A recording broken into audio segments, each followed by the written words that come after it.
तो हम किडनी पे हम कई वीडियोस बना चुके हैं, कई बार हमने बताया है और हमारी रेमेडीज़ बहुत पावरफुल काम भी कर रही है। पर अब क्वेश्चन ये है कि अगर क्रेटिनिन बढ़ रहा है, वैसे तो क्रेटिनिन एक के अंदर होना चाहिए, पर अगर बढ़ रहा है क्रेटिनिन तो क्या इसका मतलब क्या किडनी ख़राब हो गई है या कुछ और रीज़न है जिसके कारण से क्रेटिनिन बढ़ता है।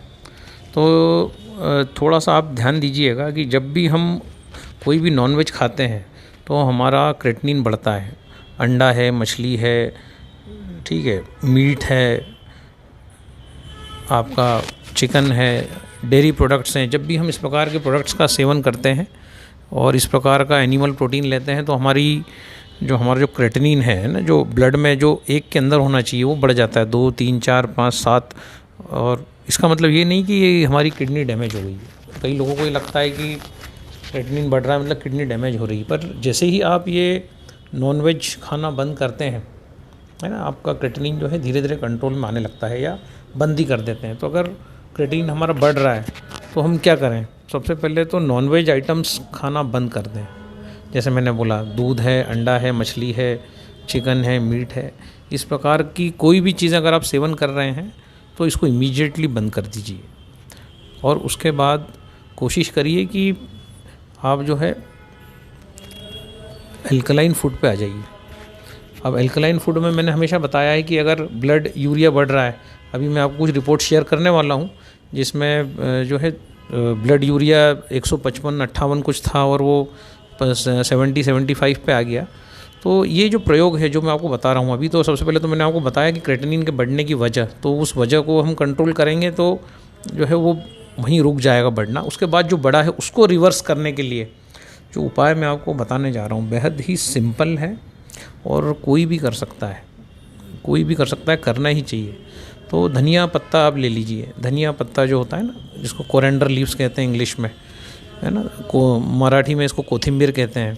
तो ये आप ले लीजिए और ये धनिया पत्ता जो है इसको आप लेकर इसको 9.5 pH का पानी लीजिए। 9.5 pH का पानी लेके 9.5 pH के पानी, जैसे कांच की बर्नी लीजिए, जो जनरली हम वो अचार मुरब्बे की जो बर्नियाँ बाज़ार में मिलती हैं कांच की, तो 2-2, 5-5 किलो की, तो उसमें आप 9.5 pH का पानी लो और उसमें ये जो है ये डाल के रख दो आप, ये जो आधे घंटे के लिए। ये जो धनिया पत्ता है ये 9.5 pH का पानी, मैं आयोनाइज्ड पानी की बात कर रहा हूँ। हो सकता है कुछ लोगों को ये नहीं पता हो, और आयोनाइज्ड पानी जो होता है एक बहुत ही असाधारण किस्म का बेशकीमती पानी होता है जिसको रेशमी पानी भी कहते हैं। तो हम अगले वीडियो में आयोनाइज्ड पानी क्या होता है इसकी हम बात करेंगे, पर अभी आप इतना समझ लीजिए कि धनिया पत्ता लीजिए 100 ग्राम, उसको आयोनाइज्ड पानी 9.5 pH के पानी में, कांच की बर्नी में पानी डालिए और ये धनिया डालिए, इसको डुबा के रख दीजिए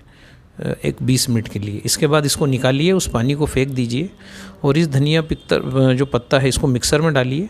इसमें ताज़ा 9.5 pH का पानी मिलाइए, ताज़ा निकालिए आयोनाइज़र से, इसमें मिलाइए और जितना भी आपको डॉक्टर ने रिकमेंड किया है उतना या उससे दोगुना भी पानी आप पी सकते हैं, क्योंकि आयोनाइज्ड पानी जो है हल्का होता है। तो जितना भी पानी रिकमेंड किया जाता है डायलिसिस में, उससे डबल भी आप पिएंगे तो आपको किसी प्रकार का कोई नुकसान नहीं होगा। इस चीज़ के हमारे पास प्रमाण है। पर फिर भी डॉक्टर ने आपको जितना पानी बोला है उतना पानी आप पीजिए, उतना ही लीजिए। अगर आपको 1 लीटर दिन भर में बोला है तो आप 300-200 ml पानी लीजिए, 100 ग्राम धनिया पत्ता लीजिए, इसका अच्छा मिक्सचर बना लो, इसका जूस बना लो और फिर मिक्सर में घुमा के उसको छान लो और इसको छान के इसका सेवन करो। और अगर डायलिसिस हो रहा है तो मैं तो आपसे इतना कहूँगा कि कुछ दिन के लिए दाल, भात, रोटी, सब्जी सब चीज़ों को भूल जाइए। ये सारा ऑक्सीडाइज्ड भोजन है। ऐसा भोजन कीजिए जिसका कि वोल्टेज ज़ीरो हो। एक मीटर आता है, ऑक्सीडेशन रिडक्शन पोटेंशियल मीटर, तो उस मीटर से आप देख सकते हैं कि इस चीज़ का क्या वोल्टेज है। साधारण पानी में अगर हम डालते हैं तो उसका साधारण पानी का वोल्टेज कुछ 200-250 आता है। यही हम थम्स अप, स्प्राइट में डालते हैं तो उसकी रीडिंग आती है कुछ 350-400 तक आती है। तो हमें लेना है ज़ीरो वोल्टेज का भोजन। तो अब ज़ीरो वोल्टेज का भोजन लेना अगर हम लेना स्टार्ट कर देंगे ना तो हमारा किडनी ठीक होने लग जाएगा।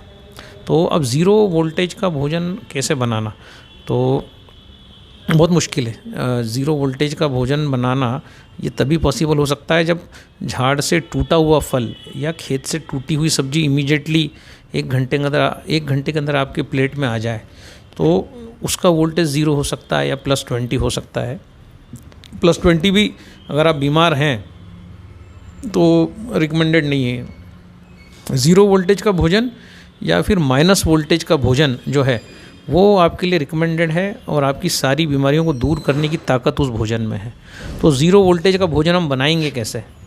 तो ज़ीरो वोल्टेज का भोजन बनाने के लिए जैसा मैंने आपको बताया, कांच का बर्नी लीजिए, है ना, जो 5 किलो 4 किलो 5 किलो का बर्नी हो, उसमें 9.5 pH का पानी आयोनाइज़र में से निकाल के आप डालिए, फ्रेश पानी निकालिए, उसमें डालिए, और उसके अंदर जो भी सब्ज़ी आपको खाना है, टमाटर है, गाजर है, कुछ फल खाना हो, एप्पल है, पपाया है, बनाना है ना, आपका लौकी है, धनिया पत्ता, पालक पत्ता, ये सब भोजन जो भी आप खाना चाहते हैं, आधा किलो 1 किलो के आसपास, ये सारा का सारा भोजन आप उस बर्नी में डाल के रख दीजिए।